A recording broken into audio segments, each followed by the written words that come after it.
ថ្ងៃនេះនឹកឃើញបន្លែដែលជួយដល់ក្រពះពោះវៀនរបស់យើងគឺ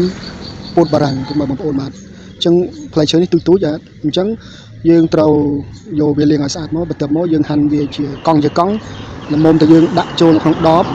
ដើម្បីដាក់ត្រាំវានេះឯងគេហៅថាពោតបារាំងបងប្អូនយើងបាទអញ្ចឹងដំបូងយើងត្រូវតែហាន់វាកង់ដើម្បីឲ្យវាមានជាតិជឿព្រោះជឿរបស់វាមានជួយដល់ក្រពះពោះវៀនយើងហើយនឹងជាតិ fiber បាទបងប្អូនយើងអញ្ចឹងព្រោះដោយសារកាពីទេវាឡើងឆ្អល់រមួលអញ្ចឹងខ្ញុំក៏បានឃើញគេធ្វើមានផលិតផលមកខ្ញុំក៏បានរៀបចំធ្វើដាក់ត្រាំនៅក្នុងទឹកបាទអញ្ចឹងទឹកយើងអាចដាក់ប្រហែលជា1លីត្រ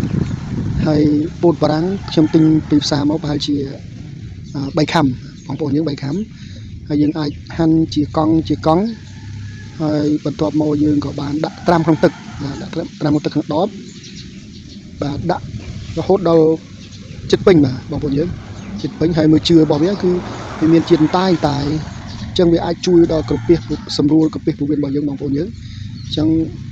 បាទល្អណាស់គេហៅថាពោតបារាំងបងប្អូនយើងពោតបារាំងចាំបងប្អូនណាមានអាការៈឆ្អល់រមួលក្រពះពោះវៀនគឺអាចសាកធ្វើបែបដូចខ្ញុំបានពុកម៉ែបងប្អូនបានហើយបន្ទាប់មកយើងដាក់ហាន់វាឲ្យច្រើនមករយៈចំនួនពោតបារាំង3ខាំហើយទឹក1លីត្រជាងមកបងប្អូនមើលឥឡូវក្របហើយ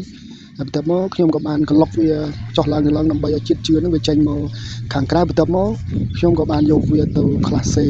ដើម្បីទទួលទាននៅពេលព្រឹកមួយដបនិងល្ងាចមួយដបនេះហើយគេហៅពោតបារាំងបងប្អូនយើងបាន